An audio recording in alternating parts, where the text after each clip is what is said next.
आता मी एक प्रसंग सांगते, तो नीट ऐका. एकदा एक माणूस आपल्या बाईकवरून चालला होता. बाईक वेगात होती. रस्त्यातून तो चालला होता. त्या रस्त्यात होता एक खड्डा, पण तो खड्डा त्याला दिसला नाही. वेगात होता तो, त्याला माहितीही नव्हतं रस्त्यात खड्डा असेल. आणि बरोबर त्या खड्ड्यात त्याची गाडी गेली आणि तो पडला. बिचाऱ्याला लागलं थोडंसं, त्याची गाडी बाजूला पडली. माझा प्रश्न मुलांना असा आहे, त्या माणसाचा हा अपघात टाळता आला असता का? काय केल्यामुळे तो टाळता आला असता? कोण सांगेल? हां, बाई तिकडे ना बोर्ड लावायला पाहिजे होता. पण तो असे अपघात टाळण्यासाठी काय करायला पाहिजे होतं? बोर्डवर काहीतरी लिहायला पाहिजे होते. काय लिहायला पाहिजे होतं? पुढे खड्डा आहे, वाहन हळू चालू. पण तो बोर्ड कुठे लावायला पाहिजे?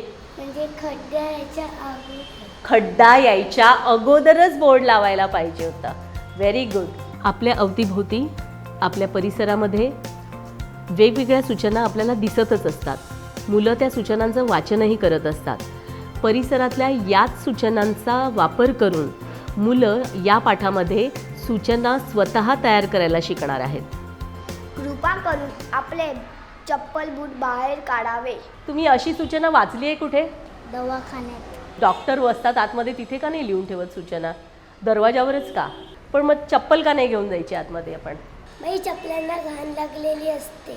चपलांना घाण लागलेली असते, किंवा आजारी माणसाची रोगप्रतिकारक शक्ती कमी झालेली असते की नाही, मग त्यांना या जंतूंमुळे त्रास होऊ शकतो, म्हणून असं लिहिलेलं असतं. सूचना वाच. पप्पा घरी उशिरा आला तरी चालेल. ट्रेनच्या अगदी दारातच लावली आहे का? कारण ते ट्रेनच्या दरवाजावर लटकतायत. असं लोंबकळणं, लटकून जाणं अयोग्य आहे का? अपघात होऊ. आणि हा अपघात टळावा यासाठीच त्यांनी ही सूचना लिहिली, अगदी ट्रेनच्या दारातच. काय दिसतंय तुम्हाला हे?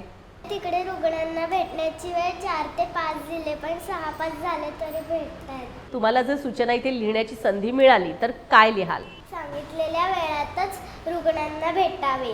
सांगितलेले म्हणजे दिलेल्या वेळेतच रुग्णांना भेटावे. आता मला सांगायचे, आता तुम्ही इतका सूचनांचा अभ्यास केलाय, सूचना कशा असतात? सगळ्यात आधी ही सूचना बघूया आपण, की ही सूचना कुठे लावली आहे? दरवाजावर लावली आहे, म्हणजे सर्वांना दिसेल अशा ठिकाणी लावली आहे. बरोबर आहे? म्हणजे सूचना सर्वांना दिसेल अशा ठिकाणी लावतात. तर ही सूचना बघा, की नेमकं काय करायचं हेच कळत नाही आहे हे वाचून. असं काही वाटते का याच्यात तुम्हाला? कळतंय ना तुम्हाला, की चपला बूट बाहेर काढून ठेवावे. म्हणजे ही सूचना कशी आहे? सुस्पष्ट आहे. सुरुवातीला मुलांनी सूचनांचं वाचन केलं, सूचना स्वतः तोंडी तयार करून त्या सांगितल्या. त्यानंतर सूचनांच्या वैशिष्ट्यांवर वर्गात आम्ही चर्चा केली. आता मात्र पुढे आपल्याला एक काम करायचं आहे, फार महत्त्वाचं आहे ते.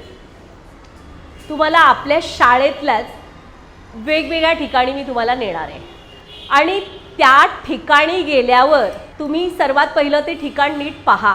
म्हणजे त्या ठिकाणी कोणत्या गोष्टीमुळे अडथळा निर्माण होऊ शकतो, प्रॉब्लेम निर्माण होऊ शकतो, तो लिहायचा आहे. आणि तो टाळण्यासाठी, तो अडथळा टाळण्यासाठी तुम्हाला ज्या सूचना लिहायच्या आहेत तिकडे, त्या सूचना तुम्ही आधी इथे लिहायच्या आहेत. आणि सूचना लिहिताना प्रत्येकाचा सहभाग हवा आहे, चर्चा आवश्यक आहे, एकमेकांची मतं विचारात घ्यायची आहेत. ठीक आहे? पाणी नसल्यावर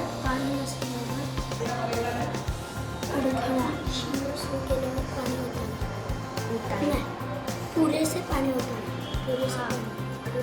मुलांना सूचना तयार करण्यासाठी नेमून दिलेलं ठिकाण हे कशासाठी वापरलं जातं? काय केल्यामुळे तिथे अडथळा निर्माण होऊ शकतो?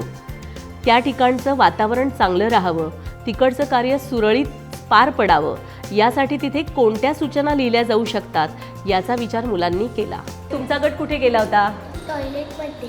काय केल्यामुळे तिथे अडथळा येईल असं वाटतं? काय, कोणत्या गोष्टी?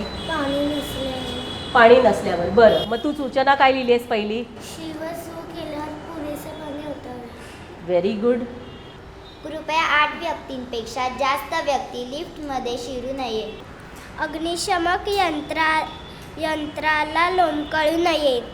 झाडांची पाने तोडू नये. आता ह्या सूचना वाचल्या आहेत त्या बरोबर आहेत का बघा, सुस्पष्ट आहेत. पुढे म्हटलंय सूचना थोडक्यात आहे की परिच्छेदच्या परिच्छेद थोडक्यात आहेत.